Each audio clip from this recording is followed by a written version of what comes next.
Bonjour, bonjour à tous, c'est Alexandre. Je fais une petite intervention sur cette vidéo, sur l'actualité, sur ce qui se passe aujourd'hui dans notre pays et dans le monde, au sujet donc du fameux Covid-19 et de ce que cela provoque. Donc je voulais juste donner ma version, enfin donner mon avis sur ce qui se passe et sur ce que je ressens en tant qu'être humain, tout simplement, avec quelques dispositions particulières, mais principalement sur ce que je ressens moi, et pas d'aujourd'hui. La première chose, c'est que ce qu'on vit là, ce qu'on vit dans notre monde, c'est un signe, c'est une alerte, alors qui est clair et qui est assez forte pour justement que tout le monde le prenne en considération, ou autrement personne ne s'en occuperait. C'est un signe qui vient après une multitude d'autres signes sur différents plans, mais qui étaient là depuis des mois et des années.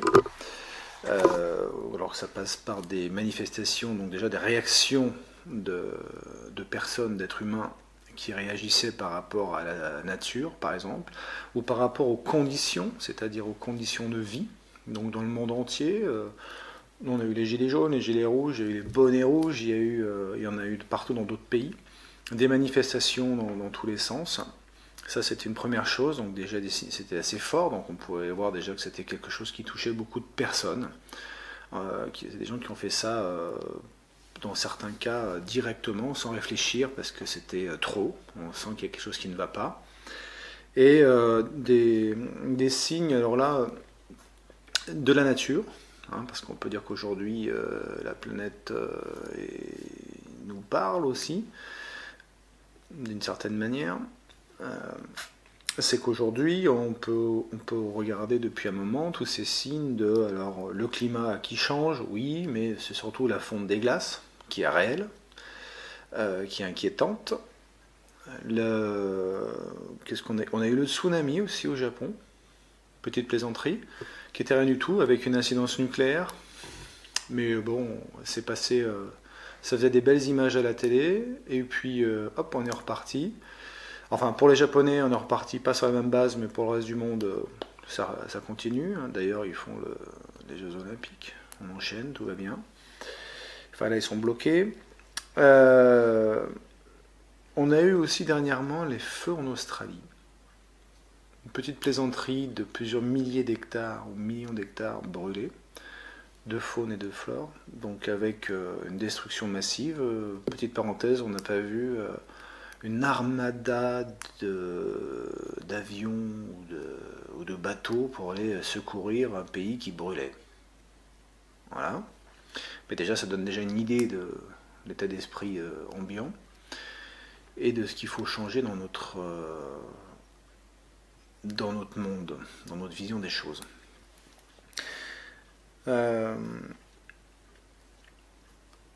Donc aujourd'hui, je voulais avoir une réflexion sur ce qui se passe, et puis aussi vous proposer de réfléchir, parce que là, c'est vraiment la possibilité, le temps de réfléchir à des sujets importants, parce que là, il y a certains médias qui proposent dans le monde entier des séances de sophro, de méditation, méditer pourquoi? Pour arriver à tenir le confinement, pour éviter des angoisses. Mais des angoisses de quoi? Aujourd'hui, on est dans une situation qui demande de regarder les choses en face, de les regarder clairement. On ne peut pas ne pas l'avoir. Il faut déjà regarder pourquoi ça arrive, les conséquences de ce signe, de cette situation-là, et préparer l'avenir. Parce que si on ne prépare pas l'avenir et qu'on ne change pas, et je sens déjà que certaines forces cherchent à essayer de continuer jusqu'au boutisme, ça ne va pas, mais on va essayer de continuer comme ça. Là, je pense qu'on va au-devant de gros problèmes, très gros problèmes, que ça, ce n'est rien. C'est une alerte claire, nette et précise. mais ce n'est pas non plus une guerre, comme on dit dans les médias. Il va falloir qu'on fasse attention aux mots. Parce qu'une guerre, donc déjà, nous, on nous propose une guerre, enfin, on nous dit qu'on est en guerre, mais on n'a aucun moyen de défense et de protection. Donc, on n'a pas de masque, des masques en papier, on n'a pas de médicaments, on n'a pas de vaccin, on n'a pas de test, on n'a rien. Donc, ça, déjà, c'est extraordinaire. Heureusement qu'on n'a pas une vraie guerre et qu'on n'a pas une attaque chimique ou un accident chimique. Parce que là, je vous annonce, c'est pas 500 morts par-ci ou 200 morts par-là en 3 mois. Ça serait beaucoup plus destructeur rapidement. Donc quand on parle de guerre, il faut quand même faire attention à ce qu'on dit. Ça, c'est fait pour faire peur. La seule solution qu'on nous propose à la guerre aujourd'hui, notamment en Europe, c'est de nous planquer. C'est-à-dire que, bravo, il y a un problème, tout le monde sous les couettes. Bon, on va déjà réfléchir à ça. On verra après, plus tard, je pense, c'est pas l'objectif de... Mais quel que soit le gouvernement d'ailleurs, regardez ce qui se passe dans les pays, là, tout le monde est planté de partout. Ah, on n'avait pas prévu. En fait, on prévoit rien, quoi. On prévoit rien parce que l'humain passe au second plan, la faune, la flore au 18e plan, ce qui nous intéresse c'est les ressources, et puis quand il n'y en aura plus, ben, on verra. Donc en fait, c'est géré par des petits-enfants gâtés et qui n'ont surtout pas une conscience, qui sont responsables de la population, de grandes populations. Bon, ça, je ne vais pas en dire plus, mais enfin, il faut quand même qu'on regarde les choses en face. Donc on parle de méditation pour essayer de passer le temps de confinement. Mais une fois que le temps de confinement va être fini, on fait quoi? On repart comme d'habitude, comme en 40, comme ils disaient les anciens? Alors là, je pense qu'il va falloir changer les choses, parce que si on ne change pas les choses fortement, on va avoir des gros soucis. Donc aujourd'hui, et dans la mesure où on est tous ou beaucoup confinés, on a du temps, et c'est de profiter de ce temps de paix quand même, parce que si on avait des bombes qui nous tapaient sur la tête, je pense qu'on serait moins tranquille pour réfléchir, pour se poser. C'est de se poser, essayer de réfléchir au moins sur 3 points, sur 3 plans. Le premier, c'est l'humanité. L'humanité et le vivant. Donc la situation de l'humanité aujourd'hui, l'humanité, je dis bien l'humanité, c'est l'humain, parce que tout ça vient de l'humain. Le coronavirus, il vient de l'humain. On nous explique que c'est transmis par une petite... une chauve-souris, après on ne sait plus, là, bref, on va arrêter. De toute façon, ça vient de l'humain. L'origine est humaine. C'est des choses qui sont traficotées par l'humain. Bon. Donc, la résultante gêne tout le monde, mais gêne l'humain. Donc, on parle d'humanité. La planète sera toujours là. J'insiste, je l'ai déjà dit sur une autre vidéo concernant les ressources planétaires, qu'on dépasse chaque année allègrement. Donc, ces signes avant-coureurs, ben, ils sont là. Hein, c'est-à-dire que on se fout de tout, on continue, et puis quand il n'y en a plus, ben après on ne sait plus, on va tout arrêter, on ne sait pas, on verra, comme aujourd'hui, on verra. Ah ben il y a ça, on verra. Bon. Donc ça c'est une approche complètement immature, surtout pas protectrice des personnes, donc qui crée de la peur, qui crée de l'inquiétude, du stress, etc. Bon. Donc quel avenir veut-on? Donc au niveau de l'humanité, et puis un petit rappel aussi, hein, toujours prendre un peu de hauteur, il nous arrive ça, on ne peut pas se défendre, donc à part se cacher, se planquer, super. On est en guerre, mais pour faire des masques, on ne peut pas mettre en route les sociétés du jour au lendemain. Bon, ça veut dire que si on a un conflit militaire, si on est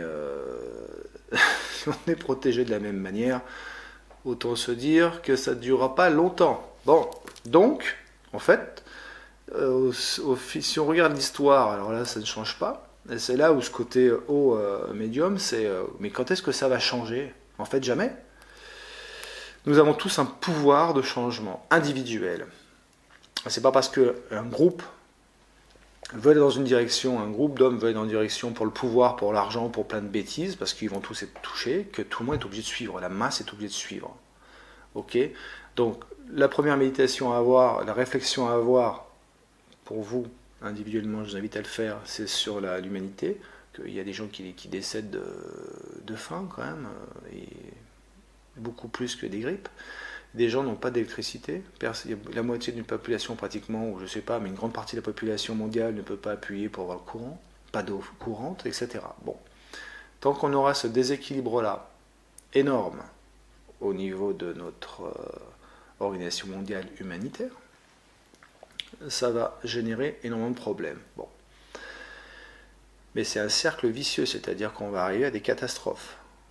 Ça, c'est la première chose. Donc, méditez là-dessus. La deuxième chose sur laquelle je vous invite à méditer, c'est sur vous, individuel.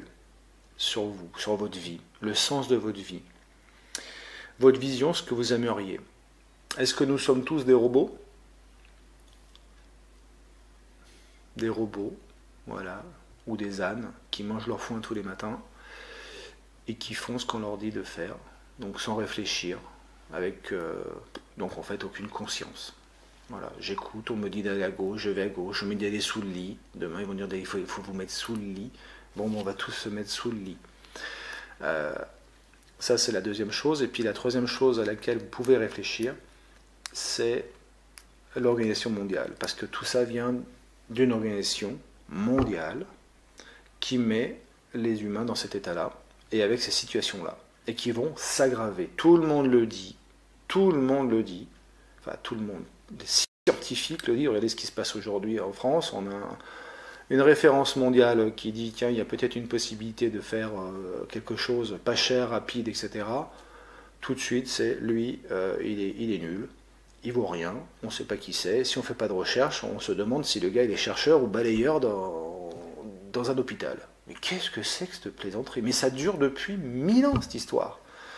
Tous les grands chercheurs se sont fait descendre. Einstein et compagnie. Hitler voulait le pendre parce qu'il avait osé dire que l'univers n'était pas fixe. Ah ouais, super. Bon. Des exemples, il y en a, mais en fait, on ne change pas. Donc c'est surtout ça. Aujourd'hui, c'est réfléchir à la situation, réfléchir à ce qu'on ressent dans sa vie, ce qu'on aimerait pour soi, et donc automatiquement pour ses enfants. Parce que si c'est pour reproduire les mêmes choses, les enfants vont reprendre ça derrière. Donc est-ce que c'est vraiment ce que l'on veut? Donc moi je vous invite vraiment à vous poser et prendre du temps pour faire un état des lieux de tout, de votre vie, de l'humain sur la Terre et de l'organisation, pour que derrière nous changions les choses. Tant que nous n'aurons pas pris conscience que les choses, si on ne les change pas individuellement, ça va continuer pareil jusqu'à que ce soit, on peut aller jusqu'à une chute de civilisation, ça peut être des choses beaucoup plus violentes qui sont annoncées par des grandes personnes, chercheurs qui travaillent dessus depuis longtemps. Donc je ne suis pas là pour être alarmiste, mais ce qui est alarmant aujourd'hui, c'est qu'une petite grippe, enfin un petit virus, on n'a même pas de masque au niveau européen, au niveau mondial. Pas de masque, pas de quoi se laver les mains. Là, on va avoir un problème en Afrique où ils ne savent même pas ce que c'est que se laver les mains. C'est même pas qu'ils ne savent pas, c'est qu'ils n'ont pas ce qu'il faut. Qu'est-ce qu'on fait? On laisse mourir une partie de la planète? Bon, voilà. D'où vient le virus? On verra plus tard, mais enfin, on ne se pose jamais la question de l'origine non plus. Alors, il y en a qui vont parler de bien et de mal. Là, je vais avoir mon approche médium. Moi, j'ai pas de côté bien et mal. J'ai simplement des gens qui font des actions qui ne sont pas bonnes pour eux, qui sont bonnes pour eux, sans se soucier des autres. Donc ça, on peut appeler ça, pour certains, c'est le mal. Et puis il y a des gens qui font des actions en se souciant des autres. Bon, voilà. Moi, j'ai cette approche-là. Aujourd'hui, je fais cette vidéo-là, je la transmets. Je n'ai rien à gagner. J'aurais même plus intérêt à ne rien faire et ne rien dire. Faire comme tout le monde, etc. Et je me dis, et j'ai des enfants aussi, donc je communique comme ça. Qu'est-ce qu'on transmet à nos enfants? C'est-à-dire qu'aujourd'hui, ce serait plus simple de rien dire et rien faire.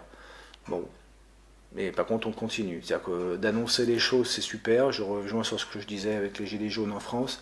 Ils annoncent que les hôpitaux, c'est saturé, qu'il n'y a pas assez de lits, qu'il n'y a pas assez de matériel, qu'il n'y a pas assez de ci, qu'il n'y a pas assez de ça. Ils ont pris un grand coup de pied dans les fesses un an après, tout le monde s'est fait dégager, et puis maintenant on leur dit, bon bah là oui, alors maintenant vous allez tous au charbon, avec une main devant, une main derrière. Bon, oui, donc ça c'est... Mais ça fonctionne comme ça, c'est-à-dire que c'est pas un rêve, c'est pas un mauvais film. Et on a des gens qui sont au gouvernement, dans des gouvernements, et qui font une superbe Europe, les grands pays mondiaux aussi. Qu'est-ce qu'on fait? On peut rien faire. Bon, je pense que si on met des enfants, ils vont se protéger, ils vont protéger les copains. Donc il faut réfléchir à tout ça, parce qu'il va y avoir besoin d'un changement, mais d'un changement de mentalité et un changement d'organisation. Si j'insiste, si on ne change pas, parce que je vois déjà des choses autour, c'est bien de dire il faut être dans l'action, mais dans l'action on ne peut rien faire, on nous met dans une situation devant le fait accompli. Il y a des vacances de février, tout le monde va en vacances. Moi j'avais déjà des alertes, je ne suis pas parti dans certains pays en me disant on va être bloqué, ça va être la galère. Mais c'est pas que le blocage, c'est que derrière qu'est-ce qu'on fait? Et on apprend qu'on n'a aucun moyen. Bon, c'est comme, je sais pas, c'est ça, on va à la guerre et puis, tiens, allez, hop. Bon, donc, profitez de ce temps pour réfléchir à tout ça. Pour vous, c'est important. Pour vos enfants aussi, hein, parce que l'avenir, il est pour eux. Je pense qu'ils sont tous inquiets. C'est bien d'aller faire du surf ou d'aller jouer à droite à gauche, mais quand derrière on a des situations comme ça, la chute elle est grande. Hein. Donc si on est tous ensemble à essayer d'avancer dans le même sens pour progresser, pour avancer, on peut arriver à quelque chose de grand pour tout le monde. Pour tout le monde. Voilà, c'est ce que je voulais dire aujourd'hui. Et regarder les choses en face, regarder les choses comme elles sont, et de regarder les choses et les dire comme elles sont, il n'y a pas de jugement, mais c'est comme ça. Maintenant, qu'est-ce qu'on fait? Qu'est-ce qu'on fait avec tout ça? Voilà ce que je voulais vous dire aujourd'hui. Transmettez ça. Quand je dis transmettez ça, transmettez ma vidéo, on s'en fout de ma vidéo. Transmettez ce que vous ressentez aux uns et aux autres autour de vous pour que tout le monde avance dans le même sens. Et qu'on ne se retrouve plus dans des situations comme ça, qui, j'insiste, ne sont pas des situations extrêmes. On a un problème de nettoyant pour main et de masque. Et ça bloque le monde. Réfléchissons quand même un peu. Voilà. Je vous dis à bientôt. Profitez de ce moment. Profitez de ce moment pour... Pensez ce que vous avez envie de faire dans votre vie individuelle et pour vos proches. Voilà. Je vous embrasse. Au revoir.